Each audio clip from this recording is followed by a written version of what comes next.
구독과 좋아요는 사랑입니다. 오늘 창세기 38장 12절부터 23절 말씀은 유다와 그의 며느리의 이야기가 기록되어 있습니다. 오늘 이 말씀을 통해서 우리가 알 수 있는 몇 가지 내용이 있습니다. 첫째로, 시간이 지난다고 문제가 해결되지 않습니다 라는 것입니다. 시간이 지난다고 문제가 해결되지 않습니다. 14절 말씀을 읽어드리겠습니다. 그가 그 과부의 의복을 벗고 너울로 얼굴을 가리고 몸을 휩싸고 딥나 길곁 에나임 문에 앉으니 이는 셀라가 장성함을 보였어도 자기를 그의 아내로 주지 않음으로 말미암음이라. 창세기 38장부터 유다의 이야기가 등장합니다. 요셉의 형제들이 요셉을 팔았습니다. 그것이 창세기 37장까지의 내용입니다. 창세기 38장에 들어서면 이제 유다로 그 시선이 옮겨가게 됩니다. 여러 형제들이 요셉을 팔았지만 특별히 유다의 이야기가 성경은 기록하고 있습니다. 따라서 유다의 이야기를 통해서 다른 형제들은 어땠는지 우리가 미루어 짐작해 볼 수 있고, 또한 야곱의 아들들이 어떻게 살았는지 우리가 살펴볼 수 있습니다. 하나님의 약속을 받은 야곱, 그 가정의 자녀들이 어떠한 모습을 보이고 있습니까? 결코 아름답지 않은, 오히려 부끄럽고 민망한 일들이 계속해서 등장하는 것을 우리가 보게 됩니다. 38장 1절 말씀을 보면 유다가 형제들을 떠났다라고 되어 있습니다. 같이 동생을 죽이려고 계획을 세우고 그리고 결국 요셉을 팔아 넘겼는데 그 형제들이 같이 있는 것은 조금 불편했을 것입니다. 계속해서 요셉의 사건이 떠올랐을 것이고 누가 먼저 자신들의 비밀을 아버지에게 이야기할지 의심 가는 상황 속에서 함께 지내는 것이 어려웠고 유다는 그래서 형제들을 떠나서 다른 곳에서 거주하게 되었습니다. 그가 형제를 떠나 히라라고 하는 아둘람 사람에게 갔고 그리고 그 지역에서 그도 가나안 여인과 결혼해서 3명의 아들을 낳게 됩니다. 에르, 오난, 셀라라는 아들들이었습니다. 그런데 성경을 보면 하나님 보시기에 악하였기에 하나님이 이들을 죽이셨다라고 기록되어 있습니다. 정확하게 어떠한 악행을 저질렀는지는 나와 있지 않지만 하나님이 죽이실 만큼 악한 일을 한 것이 유다의 아들들이었습니다. 3명의 아들들 중에 2명이 죽임을 당하였고 마지막 1명 셀라가 남았는데 문제는 장자의 부인, 즉 자신의 며느리인 다말이 자신의 아들과 결혼을 하여서 아이를 낳아야 함에도 불구하고 아들 둘이 죽고 막내가 자랄 때까지 기다리라고 유다는 친정으로 돌려보냈던 것입니다. 그래서 유다의 며느리인 다말은 혼자 살 수 없었습니다. 셀라와 결혼을 해서 함께 살아야지, 유다가 돌보아 주어야지 살 수 있었는데 유다는 책임을 지지 않고 이 여인을 친정으로 돌려보내고 그리고는 잊어버렸던 것입니다. 오늘 우리가 읽은 말씀의 배경이 지금까지의 내용입니다. 이러한 배경이 있었기 때문에 유다의 며느리 다말은 시아버지를 속이고 잠자리를 함께 하는 일을 하게 됩니다. 그 이유가 14절에 기록되어 있는 것입니다.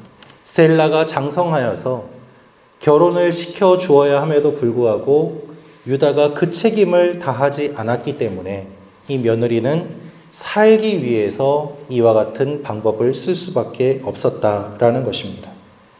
셀라가 다 자라는데도 자기를 셀라의 아내로 주지 않았다.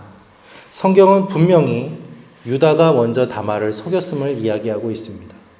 그래서 다말도 이와 같이 했다는 것이죠. 여러분, 다말은 혼자 살 수 있는 존재가 아니었습니다. 남편을 잃었고 유다는 시아버지로서 책임을 지고 이 여인을 살 수 있도록 해 주어야만 했습니다. 그런데 아들이 클 때까지 기다리라는 핑계로 이 여인을 방치해 두었던 것이죠. 그리고는 잊어버렸습니다. 여러분, 시간이 지나면 문제가 해결된다고 우리는 흔히 이야기합니다. 시간이 지나면 잊혀질 거야. 시간이 지나면 괜찮아질 거야. 시간이 지나면 문제는 해결될 거야. 그러나 정말 그렇습니까? 그렇지 않습니다. 오히려 시간이 지나면 문제가 더 심각해지고 시간이 지나도 문제를 해결하지 않으면 그 문제는 해결되지 않습니다. 단순히 시간만 흘려보낸다고 해결되는 것이 아니라 그 문제를 해결하기 위하여 노력하고 애써야지 문제가 해결되는 것이죠. 하나님과의 관계에서도 인간관계에서도 이와 같은 원리가 적용됩니다. 오히려 빨리 문제를 해결하지 않아서 더 악화되는 일들이 얼마나 많이 있습니까? 하나님을 잠시 떠날 수는 있습니다. 그런데 너무 길어지면 돌아오기가 힘듭니다. 사람과의 관계에서 문제가 생길 수 있습니다. 갈등이 있을 수 있습니다. 그러나 오히려 시간이 길어지면 더 회복이 힘들어질 수도 있습니다. 그래서 우리는 해결해야 할 문제가 있으면 속히 해결해야 합니다. 성경은 분노하여도 다음 날까지 화를 내지 말라고 말씀하고 있습니다. 화해할 사람이 있으면 화해하고 예배 드리러 오라고 예수님은 말씀하셨습니다. 오늘 우리는 그저 시간을 보내면서 문제 해결을 기다리고 있지는 않습니까? 혹시 그런 일들이 우리 가운데 있지는 않습니까? 하나님께서는 우리가 문제를 해결하고 하나님 앞에 바르게 살기를 원하십니다.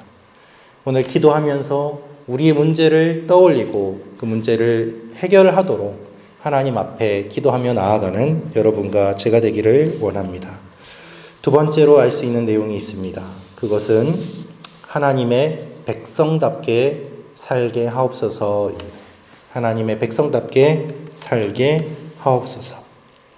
16절 말씀을 읽어드리겠습니다. 길 곁으로 그에게 나아가 이르되 청하건대 나로 내게 들어가라 하라니 그의 며느리인 줄 알지 못하였음이라.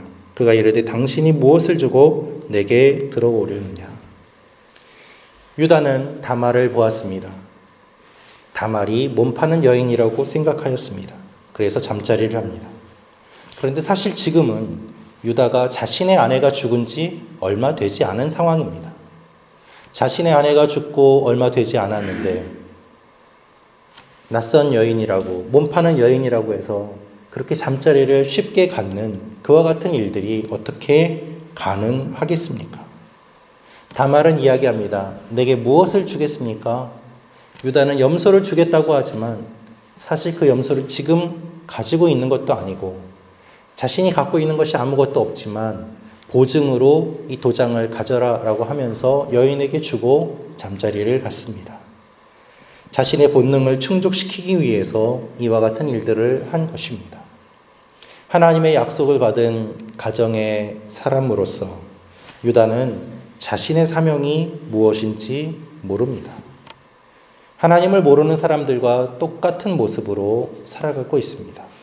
본능에 따라서 자신의 마음대로 그렇게 욕심에 이끌려 살아가는 것이 유다의 모습이었습니다. 여러분, 우리의 모습은 어떻습니까? 하나님의 은혜를 받았는데 구원받은 존재로서 사명을 잊어버리고 우리의 욕심과 우리의 본능에 따라서 살 때가 얼마나 많이 있습니까? 하나님을 모르는 사람들보다 더욱 본능에 따라 살아가고 있는 모습을 보이고 있지는 않습니까? 그런데 여러분, 놀라운 사실이 있습니다.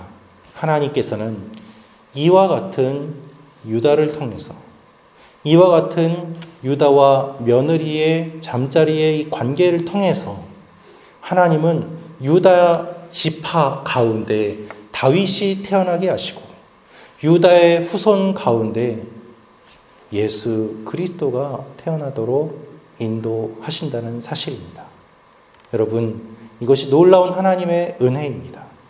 유다는 이와 같은 모습을 보이고 있지만 하나님께서는 그것을 뛰어넘어서 놀라운 은혜로 부어주시고 하나님의 약속이 끝까지 이루어지도록 이끌어 가시는 것을 우리는 보게 됩니다. 따라서 우리는 우리의 연약함을 묵상하는 것이 아니라 하나님의 위대하심을 묵상해야 합니다. 나 같은 죄인도 사용하시는 주님, 오늘도 붙잡아 주옵소서. 이것이 우리의 기도가 되어야 될 것입니다. 유다도 사용하시는 하나님이 여러분은 얼마나 더 놀랍게 사용하시겠습니까? 세 번째로 알 수 있는 내용이 있습니다. 그것은 변명하는 삶이 되지 않게 하옵소서입니다. 변명하는 삶이 되지 않게 하옵소서. 유다는 나중에 자신의 친구를 보냅니다. 자신이 가지 않습니다. 부끄러운 것을 알았기 때문입니다. 그런데 그 친구가 그 동네에 갔을 때 동네 사람들이 여기에는 창녀가 없습니다 라고 하고 돌아온 것을 보고 유다는 이렇게 말합니다. 우린 최선을 다했으니까 괜찮아. 그냥 그걸로 됐지 뭐 라는 것이죠. 끝까지 여인을 찾아내고 문제를 해결하는 것이 아니라 나는 할 일을 다 했으니 이제는 괜찮다라고 반응을 보이고 있습니다. 그는 끝까지 회피합니다. 형제들을 떠나 혼자 나오게 되고 그리고 자신이 부끄러운 일을 하고 나서도 끝까지 회피합니다. 책임을 지지 않습니다. 나는 하나님 앞에서 항상 도망다니고 회피하고 책임지지 않는 그런 모습이 있지는 않습니까? 오늘 하나님 앞에 우리의 모습을 돌아보며 변명하지 않고 하나님 앞에 끝까지 책임을 지는 사람으로 나아가게 해달라고 기도하는 여러분과 제가 되기를 원합니다. 함께 같이 기도하겠습니다.